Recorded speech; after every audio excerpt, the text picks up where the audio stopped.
morning po sa ating lahat.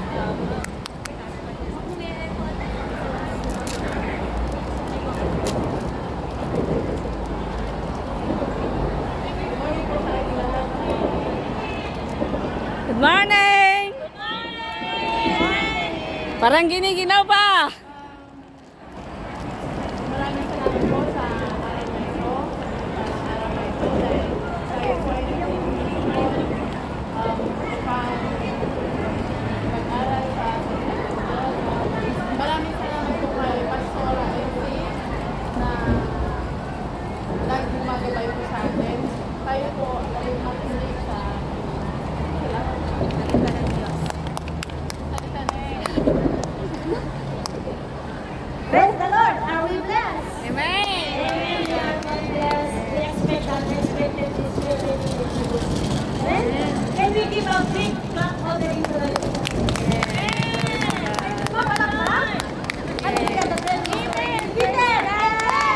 We are victorious this year. I'm blessed to see you all and God Welcome back! welcome back. Yeah, welcome back, HK. Yeah. Hallelujah! Hindi ko mahanap yung Bible ko, pero okay lang. Nilagay ko dyan sa tabi-tabi. Nakita ko ba? Yung itim na...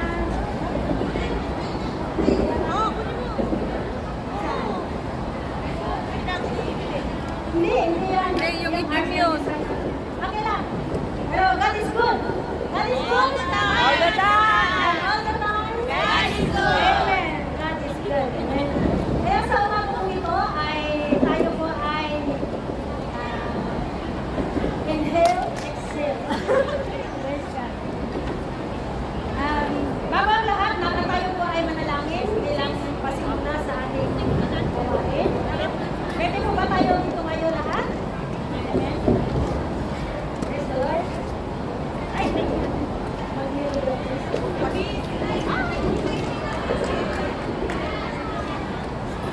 Kaya may tayo po gusto dito manalangin. Ang maraming Diyos na makapangyarihan sa lahat. Maraming salamat sa umagang ito. Ngunit po ng kagalakan at kumula sa iyo. Ngunit na Lord na ikaw ang Diyos na may kapangyarihan, hawak mo lahat ng bagay, at ano man lahat ng pangalan sa langit sa lupa at maging sa ilalim ng lupa ay lulubos sa iyo at ilalim ng pangalan. Sa umagang ito, kami po ay nagpapakumbaba, humihingi ng kapatawaran sa lahat ng aming mga kasalanan o dahil. Maraming salamat sa iyo mga anak na inuna ka, at tunay my Lord, seeking for the kingdom of God and His righteousness, and all these things shall be added unto us. Maraming salamat sa ginawa mo, Panginoon, mula pa noong New Year hanggang sa ngayon at magpakailangan sa aming buhay. Pagpakain mo ang mga OFWs, Hong Kong missionary. Salamat sa buhay, ni Grandpa, ni Auntie. Pinadala mo, Panginoon, at tunay na Lord, na ikaw ang gumagawa ng mga mabubuting bagay. Kung ito talaga ay kalooban mo, Lord, kung gawain mo, mangyayari ang lahat ng nais mo sa aming mga buhay. Maraming po salamat sa mga palamang inaangkin namin na may katagumpayan sa buong taon at maraming pang taon na aming paglilingkod sa iyo.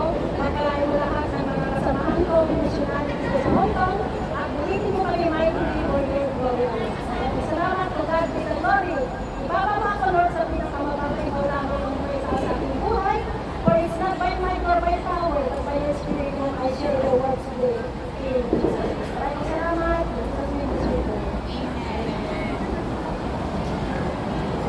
Praise God. Meron po tayong kopya. Ngayon may walang teleprompter. Later on, lapit na. Sa magandang lugar na tayo. Kompleto na. Ayan, yung pusa na Lord. Kaya hands up muna. Praise the Lord. Ang ating pag-uusapan sa ngayon ay patungkol po sa kaligtasan. Kung saan natin this year, 2026, unang araw, unang linggo ng taong ito, pag-aralan po natin ang tinatawag po na kaligtasan. Ang kaligtasan po, ito ay patungkol sa tunay na relasyon natin sa Panginoon, hindi sa ating mga religion, kundi sa ating tunay na pakipag-ibig sa ating Panginoon Yesu Cristo. Sabi niya nga po sa liwanag ng kanyang salita, John 14:6, ako lamang ang daan, hindi sa ating religion ang daan, pero ako lang ang katotohanan, sabi niya doon, ang katotohanan ay kapag kailangan po natin talaga ang Biblia. At ang buhay ay walang sino ang magkakasama, maliban sa mga mag-iwan.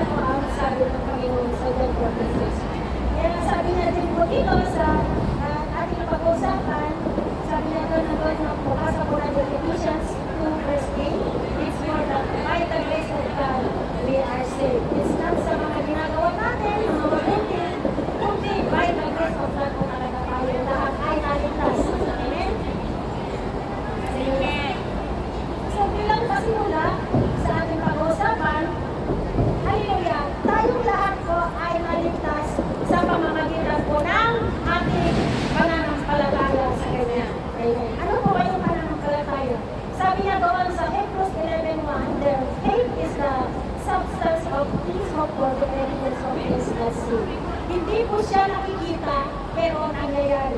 Amen. Kaya po tayo ay kailangan ng pananampalataya. Ang pananampalataya ay dito lang sa daigdig. Pagdating natin sa langit, wala na pang pananampalataya. Puro saya naman po. Amen? Amen. Hallelujah. So, sinabi na po dito yung Gawa 4:12. Totoo nga po, walang ibang pangalang binigay sa langit na sukat ikaligtas ng lahi ng tao liban sa dakilang pangalan ng ating Panginoong Jesucristo. Amen. Sinabi niya dito pangalan, hindi larawan. Pero yung mga iba kasi, sinasampatan pa natin ang Panginoon sa larawan, sa Diyos-Diyosan. Ito pa yung maling pagsampa. Amen. Sa pamamagitan ng ating pananampalataya, ang Panginoon talaga ay napapasampa sa kanyang pangalan. Tignan mo nga po yung pattern niya doon sa Lord's Prayer. Our Father in Heaven, holy be your name. Hindi niya sinabi, holy be your larawan mo. Pangalan po ang ating sasampahin. Kaya nga sabi niya dito, sa pamamagitan ng ating pananampalataya. Hallelujah. Praise God. Bakit ba kailangan natin ang kaligtasan? Ano po yung unang dahilan? Letter A, pakibasa mo na. Sis Jerry, yan po ito na may malay. Mabasa para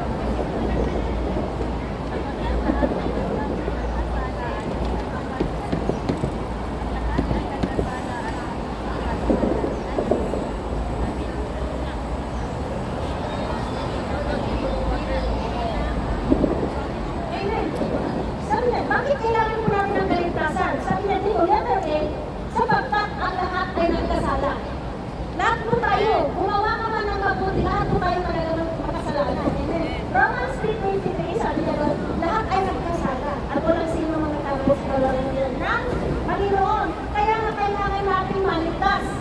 Amen. Dahil sa pagkakasala ni Adam at Eva. Amen. Kapag kasi aralin natin ang Biblia, laliman natin ang pag-aaral ng Biblia, noong unang panahon, ang kaligtasan ay patungkol po sa pagpasok sa langit. Amen. Doon po sa Genesis 5, 6, and 7, ito yung patungkol po sa kaligtasan ng tao. Yung mga taong sumunod, magsisi, alam lang naman ang gusto ng Panginoon, magsisi at magbalik loob. Pero anong ginawa ng mga tao ng panahon ni Noe? Imbes na sumunod sila kay Noe, ang mga tao ay pinagtawanan pa siya. Amen? Sabi na kami Noe, magsisi na kayo, magbalik loob na kayo sa Panginoon. Pero sabi natin, ano ba ang nangyayari sa inyo Noe? Parang press na po yun. Amen? Dahil ang Panginoon sa lahi ng tao, nagsisi siya na yung create niya pa ang tao dahil sa sobrang kasalanan. Pag-aralin natin ang Biblia, noong unang panahon, ang mga tao ay ang haba-haba talaga ng mga buhay. Umabot ng 969 sa Jerusalem, mga ganon, mga 500 years old yung mga tao, pero wala naman po silang ginawang maganda. Kaya nagalit ang Panginoon dahil pinaiksi niya ng pinaiksi ang buhay hanggang sa 120 years old na lang. Noong panahon na yun. Sa ating kapanaunan, ang buhay natin ay hanggang 70 na lamang. 90% ng Psalms, ang buhay natin ay hanggang 70 years old na lamang sa ating generation. Kapag lumampas na po tayo doon, ang buhay natin ay medyo malakas-lakas na yung ating resistensya. Marami na tayong bonus sa pagkakabot tayo 80 to 100. Pero hindi na yung malakas na 100. Amen? Ganyan na kaisi ang buhay natin sa atin. Pero huwag na natin sayangin. Ang pangalawa, bakit natin kailangan makaligtas? Ibasa mo natin ang ligtas. Sapagkat kamatayan ang kabayaran ng kasalanan. Ayon sa Roma, ang nagsasabi na ang kabayaran ng kasalanan ay kamatayan. Kaya dapat tayong maligtas sa kapahamakan at kamatayang walang hanggan. Liwanag po ang salita ng Panginoon, kamatayan. Sabi niya dito, ang kabayaran ng kasalanan. Kaya kailangan natin ang tagapagligtas po talaga. Kasi kung aaralin natin yung Efeso 2, 1 hanggang 3, kahit tayo humihinga pa, tayo ay kabilang sa mga patay. Patay na tayo. Amen. Spiritual. Wala na tayong panahon sa Panginoon. Kung wala ang tagapagligtas sa atin.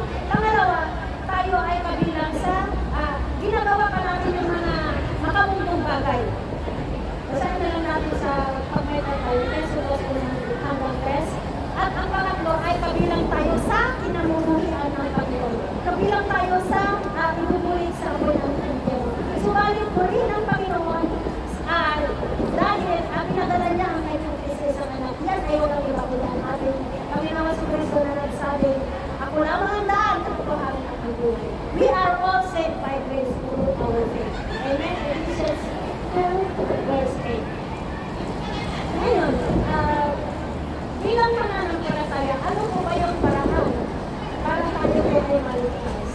Una po, pakibasa ng ato doon.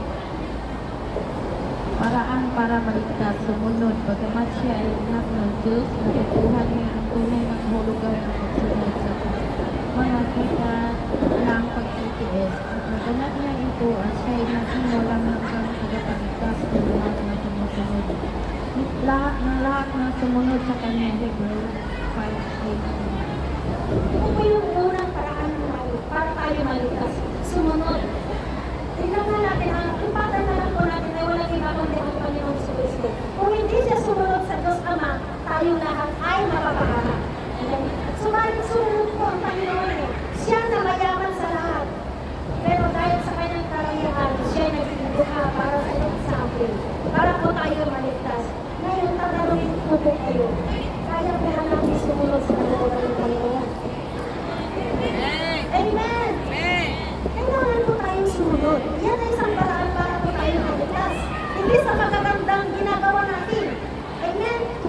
Kahit magpatayo ka ba ng napakagandang church, hindi naman nabago yung puso. Amen? Ang mga tao talagang tagalangit ay gumagawa talaga ng mabubuti. Yan ay trabaho at kailangan ng mga taong tagalangit. Amen? Kung hindi mabuti yung ginagawa natin, tapos saan po kami? Eh sumunod, pag Sunday, nandito tayo lahat sama-sama magpasalamat sa Panginoon. Yan isang uri ng pagsunod. Amen? Maaga, alam mo ba pag maaga po tayo sabi ng Matthew 6:33? Sino nakakala? Matthew 6:33, seek it first the kingdom of God and His righteousness, and all these things, hindi lang yung sa, shall be added unto us. All down. And may package din na po yun. Kaya, sa Sunday, meron po tayong attendance. Tignan natin po yung una. Because there is power in the word. Yan ang unang bunga ng pagsunod. Amen? Sino kaya ba sa oras sa Sunday? May reward sa langit. Amen? May reward sa langit. Yun, pag nauuna ka talaga, talagang naroon ng pagpapagayan. Hindi yung financially, kundi wisdom lang ako, bagis din na. Wala ka naman sa Panginoon. Amen? God is suffering God. Alam niya kung ano yung nais mo. God is omnipotent. He knows everything. He knows everything. Kilala ka niya at alam niya kung ano yung nais mo. Kahit hindi mo ka nagsasalita, alam mo yan. Okay, ano ka natin ay yun. Siya lang nakakala. Yes, God. Amen. Ano pa yung pangalawa?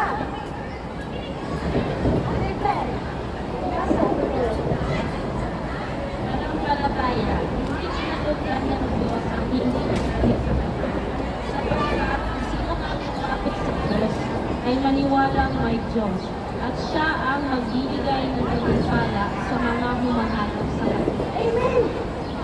Ang isang paraan para tayo maligtas ay ano? Mananampalataya. Amen! For without faith, it is impossible to please God. Sa Hebrews 6:1. Hebrews 11:6. Hindi kailangan talaga this yung 2026. Gawin po tayo ng palataya. Amen? Ang mananampalataya kasi sabi na Hebrews 11:1 ay kabibayan ng mga bagay na nangyayari pero hindi yan nakikita. Kasi pag nakikita ng ating physical na mata, ay ako'y makasalanan. At wala na ang pag-asa at ako ay may kaligtasan. Hindi mo ginamit eh, para nagpalataya. So, praise the Lord. Hallelujah. Kailangan talaga lahat tayo ay may matibay na pananampalataya. Kasi kung pawin-gamit ng iyo naman, where is your faith? Amen? Hallelujah. Pag may tribulation na nangyayari sa buhay natin, paalala ko lang kung nandun ako sa gitna ng dagat, nung punta ko sa Macau, alala niyo yung sinabi ko, nakala ko that was the end of my life, but because sabi nga ng Panginoon, nag-put ako ng mga verse and by my faith, I was saved. Amen? Kasi akala ko lulubungan yung ferry, pero God is still there. Sa pamamagitan ng ating pananampalataya, hindi natin sa Kanya. Amen? Praise the Lord. Ano pa ang kailangan natin? Jubilee, magbasa.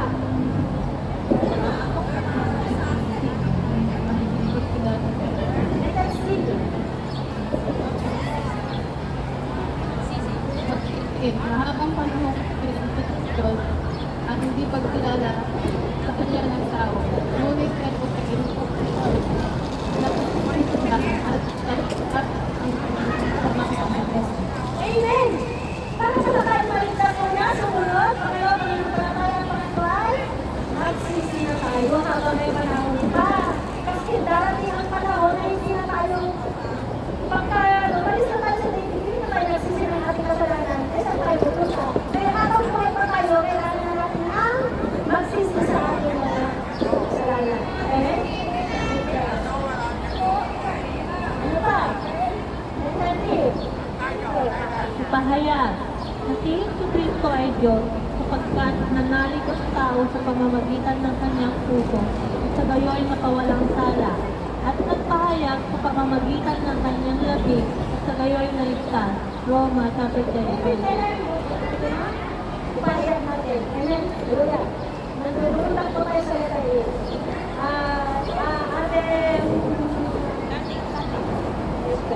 Ang sabi, ini si Kristo na tayo ako sa lahat ng hindi naman ang aking sa ko ako ay papasok sa nilalaman ng Amen. Para po tayo ay maligtas, kailangan natin tanggapin ang Panginoon sa Kristo. Pero, alam po natin, lalo sa mga kasamahan natin, sa mga nakaka-experience na nag-evangelize, alam niyo po, ito po yung experience. Sa halip na tanggapin ang Panginoon bilang sarili Diyos at tagapagligtas, ang iba ay tinatanggihan. Amen. Kaya po sayang po. Pero hindi po yun ang dahilan para tayo ay manghina sa ating pananampalataya, sa ating pagtitiwala sa Kanya. Amen? Habang may panahon pa, habang bukas pa sa kaligtasan, sabi niya nga dito, kailangan natin buksan ang ating puso at tanggapin natin ang Panginoon bilang sarili Diyos at tagapagligtas. At ito po ang pinakamahalaga. Kapag tinanggap na natin ang Panginoon bilang sarili Diyos at tagapagligtas ng ating buhay, i-share na po natin ito sa ating mga kamag-anak, sa ating mga kaibigan. Huwag natin sayangin. Bakit po natin sayangin? Kasi hindi natin hawak ang buhay. Ang buhay natin ay parang usok na lamang. Sabi ng 27 verse 1 ng Kawikaan, parang usok sa pagdata, agad lumilitaw, pero agad din nawawala. Nakausap mo lang ngayon, ang kaibigan mo mamaya, wala na pala, high blood na. Oh, diba? Kaya huwag natin sayangin. Habang may pagkakataon, tanggapin na natin. Patanggapin natin ang mga kaibigan natin. Nakaka-bless na. Pasensya na kayo na ano mo si Ate Jen. Nakaka-bless siya. Kasi wala na siyang ibang ginawa kundi, ay, sumama ka sa Diyos. Grabe po yung kanyang puso talaga ay para madala ang mga kaibigan sa gawain. Para mapatanggap ang mga kaibigan sa Panginoon. At ito yung pinakamahalaga natin gagawin habang tayo buhay pa. Huwag po natin sasayarin ang pagkakataon. Amen? Kahit tayo mag-isa na. Amen? Kaya na natin patanggapin ang mga kaibigan natin. Yan one God, sabi niya na ang sino mong tumambak at nanalig ay binigyan niya ng kapangyarihan maging anak ng Diyos. Ito lang yung pastor, meron akong kaibigan. Gusto niyo ba, ay, pwede mo ba ipag-pray siya, patanggapin siya? Hindi na, tayo na po, isa-isa na. Amen? Ako nasa central, kaya nandito sa Juman. So hindi ko na kailangan pumunta pa dito sa Juman para matanggapin ang ating mga namimit sa market, sa school. Ayan tayo na po. Amen? Hallelujah. Ito yung paraan para tayo ay maligtas una. Ano po yun? Sumunod. Pangalawa, mananampalataya. Pangatlo, magsisi. Pang-apat, ipahayag at panghinaan. Tanggapin. Amen? Tanggapin natin ang Panginoon. Ano pa? Ngayon, sino-sino ang maaaring tumanggap ng kaligtasan? Sino-sino daw yung sabihin? Tayo din, sino-sino daw mga tao? Amen? Una, si Ate Ro. Tapos ka na, Ate Ro? Ay, ano? Una. Ang mga sumasampalataya ng Kristo ay ang kalimutan. Oh. Ang mga, sabi niya dito, sino-sino ang tumanggap sa kaligtasan? Sa liwanag ng salita niya mula sa John 3:16, ang mga sumampalataya sa Kanya. Sino po po nakakemorize ng John 3:16 sa inyo?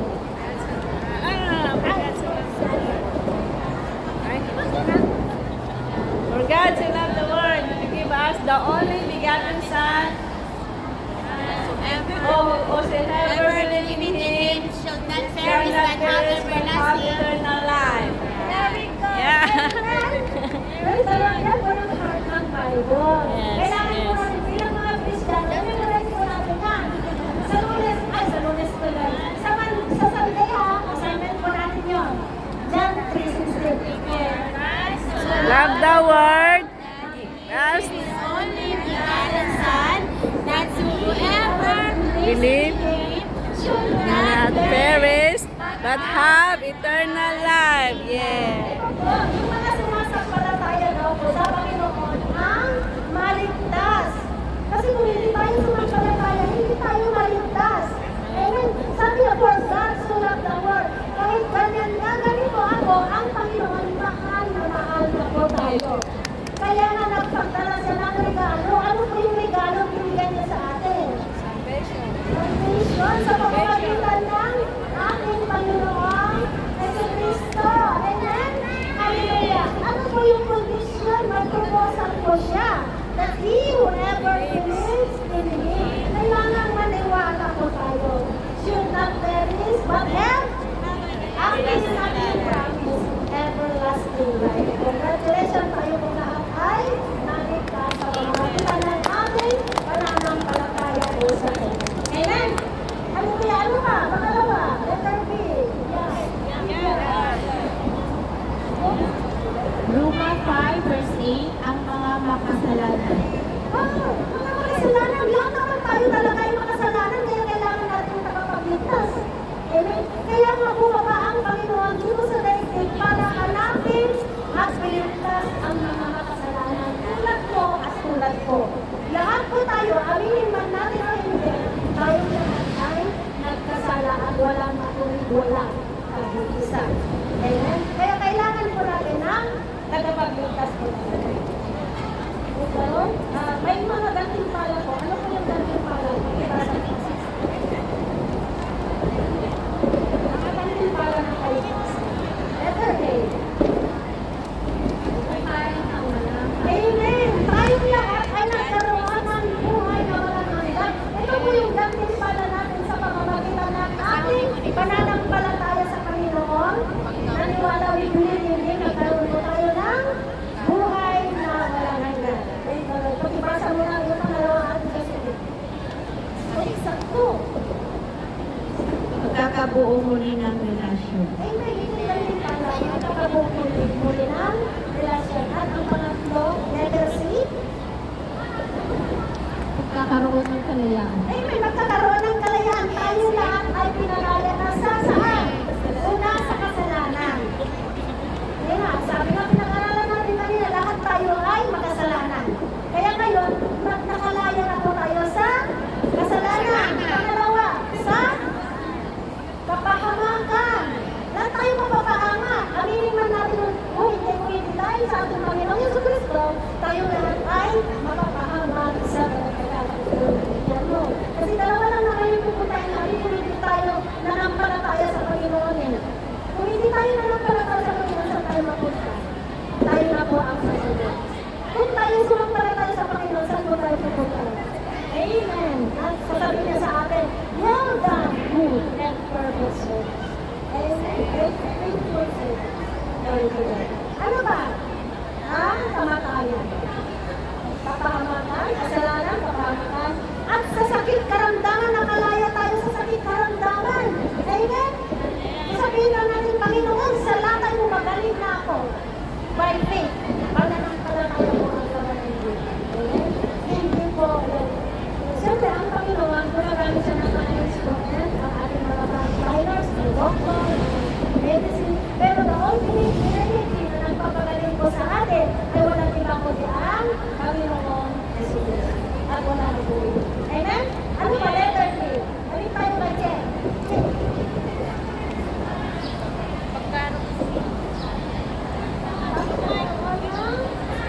Kapayapaan.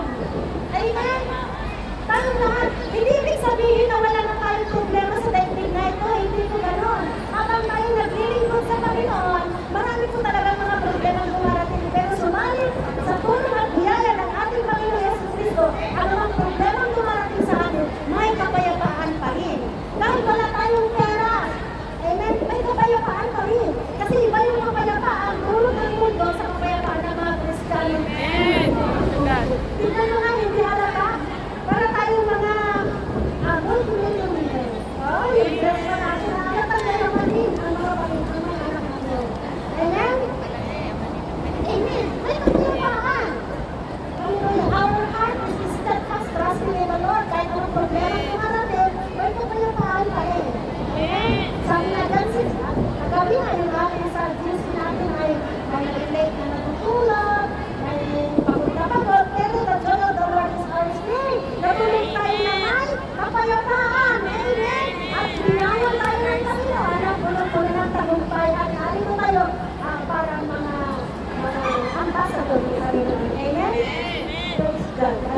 Iniwan na natin sa year 2025. Gawin mo.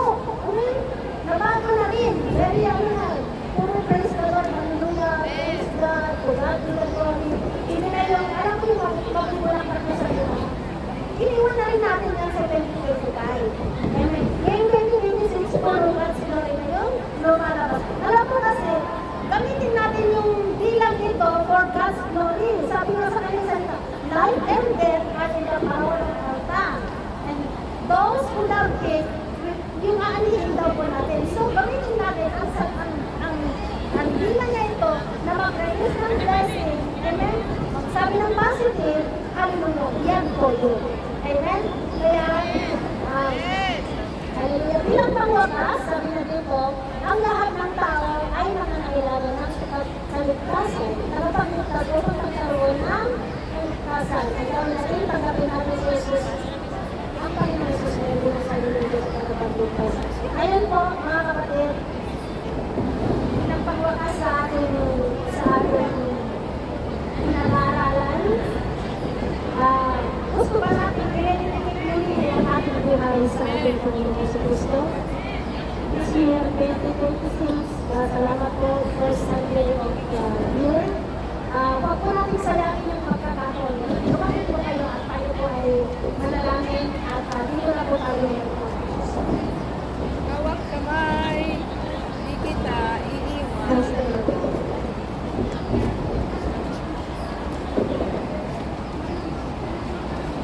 Sundan niyo po ako sa maikling panalangin. Panginoong Jesus, Panginoong Isus, maraming salamat maraming salamat sa araw na ito. sa araw na ito. Ay kapag-aralan namin Pag-aralan namin ang tunay na kaligtasan ang tunay na kaligtasan na mula sa iyo. na nagmumula sa iyo.